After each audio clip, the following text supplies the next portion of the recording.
on arrive à une trajectoire comme ça. En fait, il y a plusieurs phases, hein. Donc là, c'est pour ça que je l'ai coupé, mais il y a la première phase un peu, et après là, c'est pour clôturer l'orbite. Et donc voilà, c'est bien. On est dans l'espace et on y reste. Euh, pour vous donner une idée une sorte de métaphore, en fait, orbiter un corps céleste, c'est tomber vers ce corps céleste à l'infini. C'est-à-dire que là, dans cet exemple-là, on tombe, mais clairement, la chute, elle a une fin, quoi. C'est quand je m'écrase sur Terre, j'explose. Mais dans ce cas-là, en fait, là ici, on pourrait imaginer que là, je suis en train de tomber, mais comme j'accélère, je ne tombe plus vraiment. Mais au bout d'un moment, je vais arrêter de consommer du carburant, vu que de toute façon, comme j'ai dit, il n'y a pas de friction, donc je ne vais pas être ralenti. Donc je vais maintenir cette vitesse, et du coup, bah, je vais la maintenir à tout jamais, on va dire, en théorie. Et parce que je tombe à l'infini vers le sol. Mais comme j'avance plus ou moins à la même vitesse que je tombe vers le sol, bah, je tombe jamais dessus. Et donc, je suis en orbite autour de la planète. Donc pour bien visualiser en fait le fonctionnement de la gravité, faut imaginer quelque chose comme une sorte d'entonnoir où moi je préfère, par rapport au jeu, je préfère dire une sorte de vélodrome euh, par rapport à la position dans laquelle on va avancer. C'est-à-dire que si ça c'est la Terre et ça c'est la Lune, l'espace ressemble à peu près à ça.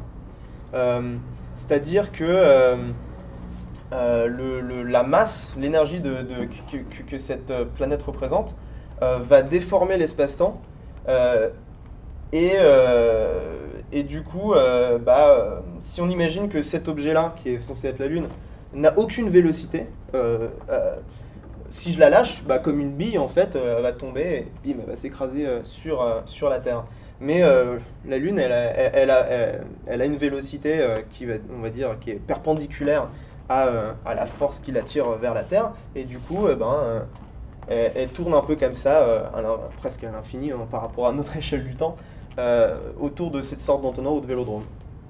Du coup, quand j'ai commencé à faire le jeu, au début, moi ça ressemblait à ça, c'est-à-dire que j'avais des objets, je pouvais voler dedans, mais moi je voulais aussi que les gens ils comprennent et du coup je voulais qu'ils voient un peu ça, et qu'ils voient sans le voir en fait. Et ça c'est super compliqué, bon j'y suis toujours pas, hein, je veux dire, hein.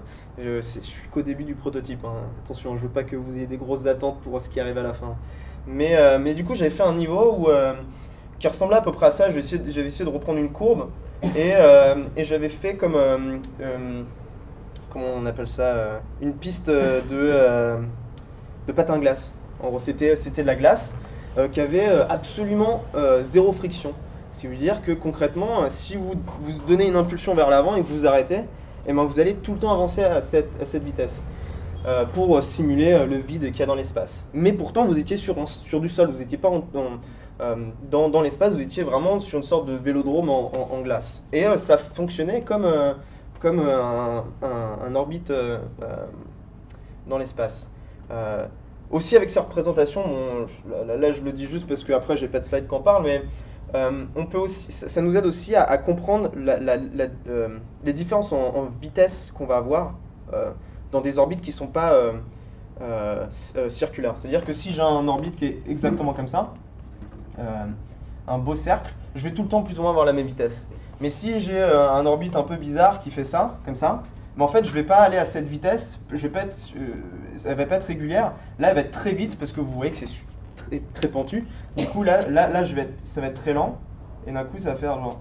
Ouah, comme vous pouvez imaginer qu'une bille ferait si elle était dans ce cas de figure. Donc voilà, après là c'était juste pour vous parler un peu de mon imaginaire science-fiction, tout ça. J'aime beaucoup ouais, la science-fiction qui se pose vraiment qui pose vraiment des nouveaux concepts. J'aime pas trop regarder des séries ou des jeux ou des BD ou je sais pas quoi, enfin des médias en fait qui se passent dans l'espace mais où c'est juste un décor en fait.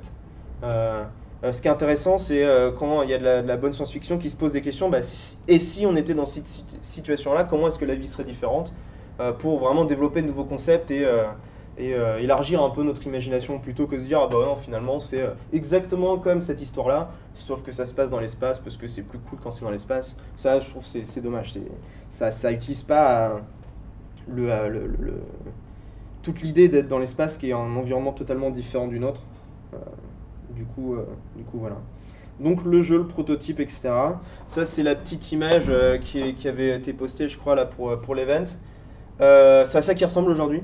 Euh, juste un petit bonhomme sur un scooter. On voit la trajectoire, enfin là où on est passé. Et puis on peut lancer des projectiles, on peut jouer à plusieurs, etc. Mais derrière, moi, j'essaie de développer, comme je vous dis, une petite histoire de science-fiction. Et l'idée derrière le jeu, c'est une petite équipe de scientifiques qui décide en fait, enfin qui apprend à maîtriser la matière et qui se dit bah tiens, tant qu'à faire, au lieu de je sais pas créer des trucs à la con comme des armes ou je sais pas quoi, on va jouer avec la matière, notamment avec la gravité. Et on va juste uniquement utiliser notre pouvoir de maîtrise de la matière juste pour jouer avec la gravité. Et du coup, en fait, au début, ils bidouillent à petite échelle, quoi. Ils se disent, oh, bon voilà, on va faire des petits machins. Hop, ça marche. Donc on crée des expériences un peu différentes. Parfois ça marche pas, etc. Et finalement, à travers ça, je raconte un peu l'histoire du développement du jeu qui est purement de la recherche. Encore une fois, genre, je sais pas du tout ce que je fais. À chaque fois que je rajoute quelque chose, je sais pas ce qui va se passer. Parfois, il y a des trucs, des catastrophes, quoi, un peu comme ça, là, on pourrait imaginer. Puis on teste des trucs un peu plus grands et un peu plus grands et des niveaux vraiment différents à chaque fois.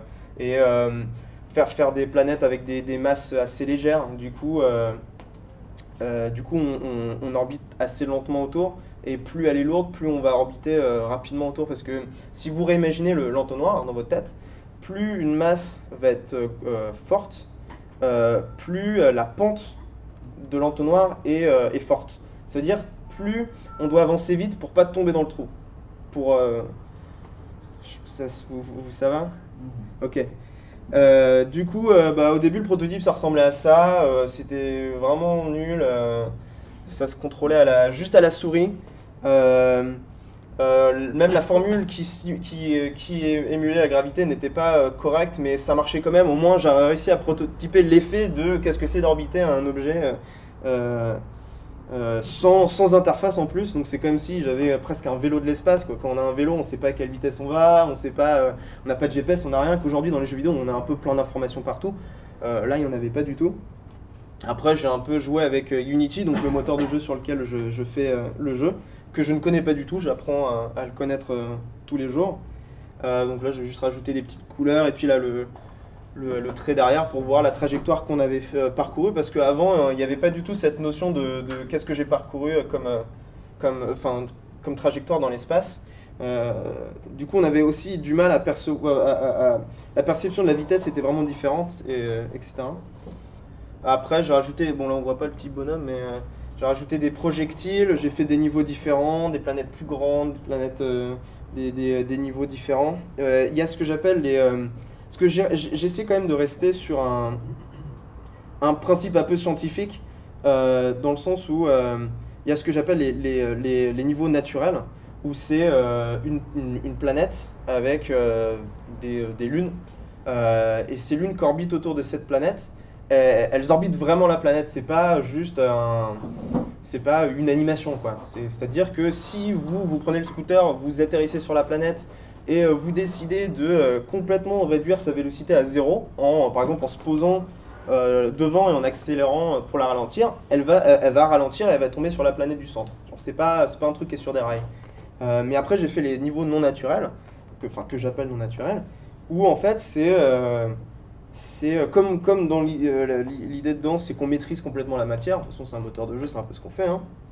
Là, j'ai pu mettre, par exemple, deux planètes qui sont côte à côte, mais qui s'attirent pas. Euh, Par contre, nous, on est naturellement attirés vers les planètes. Et ce qui donne des scénarios intéressants où en fait on peut faire des orbites en forme de 8. Là, je sais pas si on voit très bien, mais pareil, j'avais lancé une volée de projectiles qui, pareil, orbitent un peu en 8 autour des planètes, et du coup, ça fait des trucs assez rigolos. Pareil, quand on joue à plusieurs, ça donne des scénarios différents parce que, encore une fois, enfin, ça déforme l'environnement, mais d'une manière on peut pas la voir en fait. C'est-à-dire que tout à l'heure, on avait l'idée du vélodrome où il n'y en a qu'un, mais là, le sort de vélodrome, il se chevauche un petit peu. Ils sont pas totalement séparés, ils se chevauchent un petit peu, et du coup, ça donne un espace vraiment juste différent pour surfer dans l'espace. Donc voilà. Puis le mode multijoueur à plusieurs, comme je disais. Et puis ensuite, on a fait une petite démo en VR pour tester parce qu'on avait l'occasion. Parce que voilà. En fait, ouais, moi quand je fais ça, j'ai pas vraiment de matos. La preuve, aujourd'hui, en fait, j'ai cet ordi là et d'habitude, j'ai celui-là, mais il est mort. Du coup, je vais faire ce que je peux avec ça, ce qu'on m'a prêté. Et du coup, là, à ce moment-là, j'avais eu de l'aide d'Alexandre et de mon frère pour coder un petit peu des morceaux du jeu. Et on a vu l'occasion d'avoir un HTC Vive pour faire une adaptation en VR. Et on est allé à Laval le présenter. C'était bien rigolo. C'était pas parfait, mais de toute façon, le but c'était de tester quoi. Donc voilà. Euh, la conclusion du prototype, c'est que c'était vraiment cool en fait. Moi, quand j'avais l'idée dans ma tête, je me disais ouais, ouais, ça va être pas mal quoi. Tu sais, je vais pouvoir surfer dans l'espace, surfer dans les puits gravitationnels avec un petit scooter et tout. Et, euh, et même si vraiment, enfin vous avez vu au début c'était vraiment pourri, c'était dégueulasse, c'était juste deux boules un peu bizarres avec des traits blancs partout, on se croit pas du tout dans l'espace.